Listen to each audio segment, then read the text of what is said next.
आप धार्मिक हैं? चलिए पता नहीं, लेकिन बौद्ध धर्म, जैन धर्म का उदय जो है वो भी बिहार में हुआ था।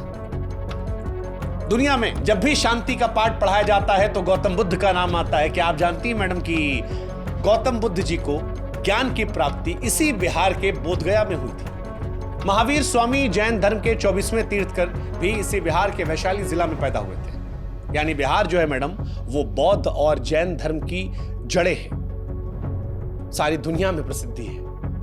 अच्छा चलिए बहुत पीछे नहीं जाते हैं, थोड़ा नजदीक आते हैं। 1857 की क्रांति के बारे में तो मैडम सुना ही होगा आपने, हो सकता पढ़ी भी हो। 1857 की क्रांति में बिहार के वीरों ने ही अंग्रेजों के खिलाफ बढ़ चढ़कर हिस्सा लिया था। चलिए किसी को ना जानती होंगी, सैलरी तो आता होगा ना मैडम, सैलरी में नोट पे जो बापू जी बने होते, महात्मा गांधी जी, उनको तो जानती होंगी ना। हाँ, महात्मा गांधी जी ने भी आजादी की लड़ाई इसी बिहार के चंपारण से शुरुआत की थी, सत्याग्रह किया था। और यही सत्याग्रह चंपारण से शुरू हुआ था, वो बाद में अंग्रेजों के खिलाफ एक बहुत बड़े आंदोलनों में सेक रहा।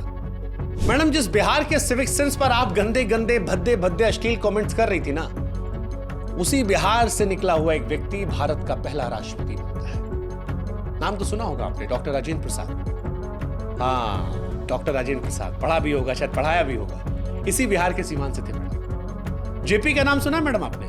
जयप्रकाश नारायण, एक ऐसा नेता जिसने बिहार की भूमि से एक ऐसी चिंगारी जलाई थी जो दिल्ली पहुंचते पहुंचते ज्वाला बन गई और देश की प्रथम महिला प्रधानमंत्री इंदिरा गांधी जी की मजबूत सरकार का तख्ता पलट करवा दिया था।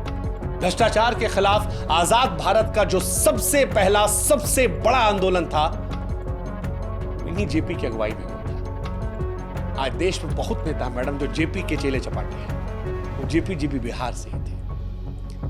पता नहीं मैडम, एक शिक्षक होते हुए आपको बिहार की शिक्षा और साहित्य के बारे में कितना मालूम है, लेकिन हम आपको बता दे रहे हैं कि सिविल सेवा की परीक्षाओं में भी बिहार का हमेशा से दबदबा रहा।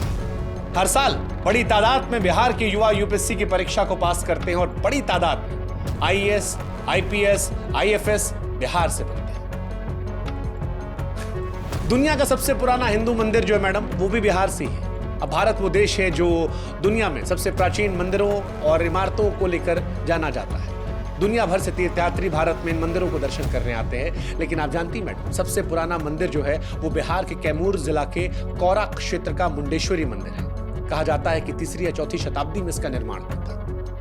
सबसे ज्यादा लोग यहीं जाते हैं, पूजा आता है। चलिए वाईफाई का तो इस्तेमाल करती होंगी ना मैडम आप, डेटा इंटरनेट फ्री वाला मिल जाता होगा, सबको मजा आता है।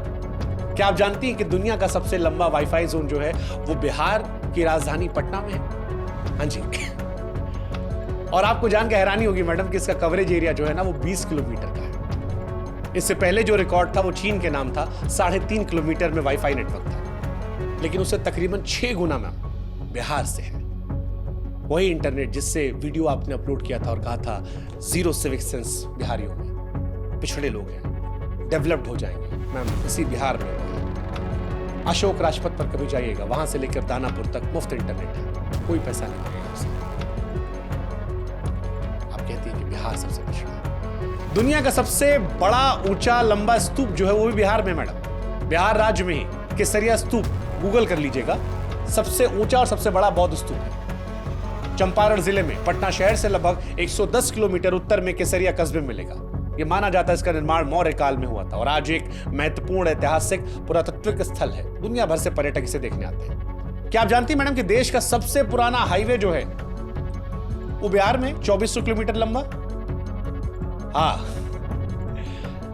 मतलब आपको हैरानी होगी, दक्षिण एशिया के सबसे लंबे और पुराने रास्तों में से एक।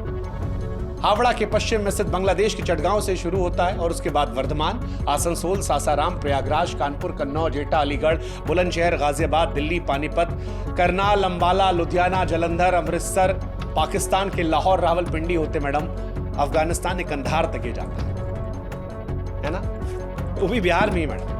अच्छा चलिए, लिखने पढ़ने का तो शौक होगा ना मैडम आपको, कविता वविता लिखती हैं? एक कविता हमको आपके लिए याद आ रही है।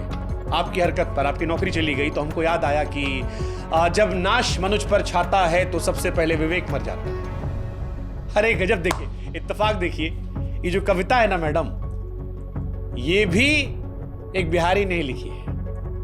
ये पंक्तियां लिखने वाले रामधारी सिंह दिनकर साहब बिहार के बेगूसराय के थे। जिन्हें राष्ट्र कवि का भी दर्जा दिया गया है ना। गजब ना। आप पढ़ने लिखने की बात करें, देखिए वैसे इस कविता को आपको पढ़ना चाहिए और इससे अमल लेना चाहिए, सीखना चाहिए।